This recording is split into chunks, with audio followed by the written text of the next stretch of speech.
Cerita ketiga buka usaha, Assalamualaikum mulai dari nol warahmatullahi berdagang wabarakatuh. sembako. Salam sehat dari saya dan salam Indonesia Raya. Kita kembali ke toko Zaki Sel. Cerita tentang buka usaha mulai dari nol berdagang sembako kelas kaki lima awal. Berapa bulan yang lalu saya upload video 10 tips cara berdagang mulai dari nol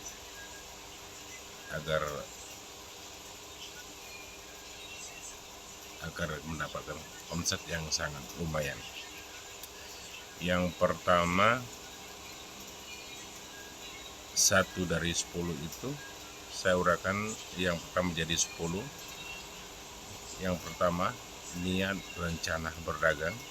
Yang kedua, semangat dan menjiwai tentang berdagang. Itu sudah saya buat videonya, saya upload ke TikTok atau bagikan ke teman-teman agar supaya saudara-saudara kita, maksud tujuan saya akan terbawa motivasi dari saya, karena saya ceritakan ini belum sukses, tapi insya Allah akan berencana jauh lebih sukses dari sekarang, karena adalah niat dan rencana kita dan niat kita harus kita upayakan semaksimal mungkin, karena kita sendiri yang niat untuk merubah diri kita akan lebih baik lagi ke depan ya. Nah, yang ketiga, tempat dan strategi yang kita akan uraikan menjadi 10. Oke, kita mulai. Yang pertama, tempat kontrakan yang kita lihat harus surti hati kita. Yang kedua, harus jalan A1 agar supaya kendaraan roda 4 atau roda 2 nyaman untuk berhenti mampir belanja ke toko kita. Yang ketiga, tidak jauh dari lorong kampung atau perumahan. Yang keempat,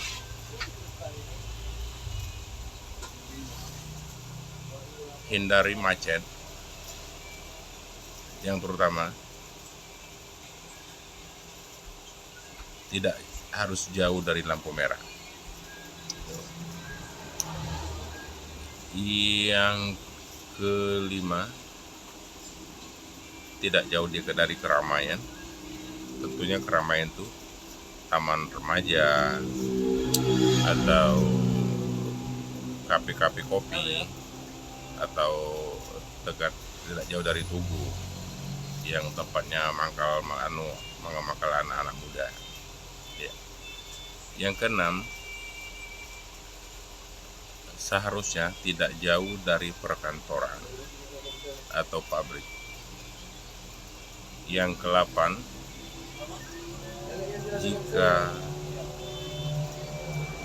jika ada di seputaran itu harus dekat SPBU, karena 24 jam SPBU itu akan pasti ada calon konsumen kita untuk belanja ke toko kita, pasti. Yang ke-8, tidak jauh dari pedagang makanan atau sarapan pagi. Yang ke-9,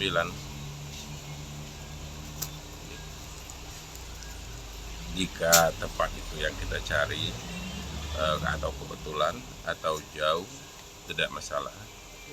Yang akan lebih baik lagi, tidak jauh dari masjid untuk kita sendiri, dekat sholat, beribadah. Atau kita harapkan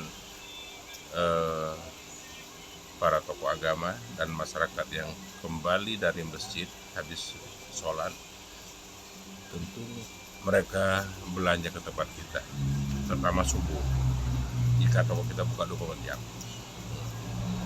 Yang ke-10, pastikan tempat atau lingkungan itu aman,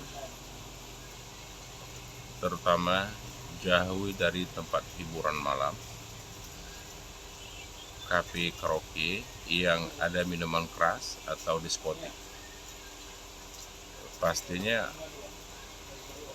para tamu yang mampir situ tentunya pasti mabuk. Nah, akibat daripada itu,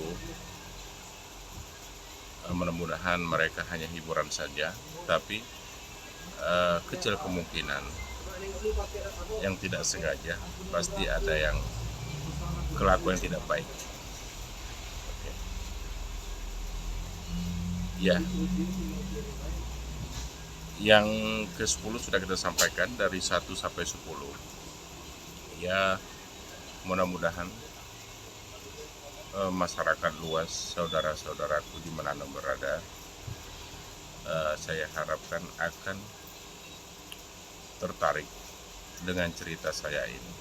Tapi ingat, ini bukan cerita sukses, tapi cerita awal buka usaha dari nol tentang berdagang sembako.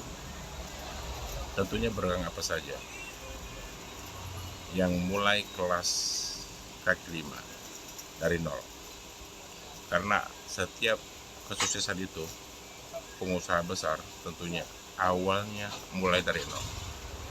Tidak ada orang buka usaha sukses yang akhirnya miliaran asetnya, tentunya mulai dari nol. Ya, mudah-mudahan saudara-saudara saya akan tertarik dengan pengalaman-pengalaman saya ini. Saya mohon ikutilah. Insya Allah usaha Anda akan maju dalam jangka yang tidak panjang atau yang singkat. Utamakan berdagang itu adalah pelayanan. Kita jangan egois, karena yang kita hadapi adalah 99 karakter manusia.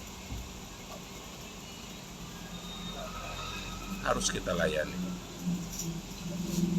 Karena calon pembeli atau pelanggan itu adalah raja. Siapapun dia, dari manapun dia, suku manapun dia, wajib kita melayani mereka, menyapa mereka, terutama senyum. Dan sekecil apapun dia belanja, harus dikembalikan, disosok, dan ucapkan terima kasih. Itu kuncinya. Apapun bentuk dagangannya, apa bentuk usahanya. Karena setahu saya usaha apapun, terutama jasa, adalah pelayanan. 3S, salam sapa, itu harus. Nah, semoga saudara-saudara saya akan tertarik dan selalu menonton video saya ini. Ya, mohon dukungannya, doanya. Semoga usaha saya ini yang akan datang lebih menjanjikan, lebih luas lagi, dan akan banyak lagi cabangnya. Saat ini saya ada mengembangkan cabang kedua, ya, tapi masih kelas kaki 5, bangunan dan tempatnya seperti ini apa adanya. Nah, rencana yang terakhir saya memang tempat harus memang dia agak bagus, elit, supaya masyarakat nyaman belanja, dan ada AC dan ruangan tunggu supaya anak muda bisa nongkrong. Ya, tunggu video saya berikutnya. Yang keempat akan saya uraikan menjadi 10. Dan terima kasih kepada masyarakat seluruh Indonesia telah menonton video saya. Ini adalah cerita saya, pengalaman saya, supaya saya berbagi kepada masyarakat konstitusi. Terima kasih dan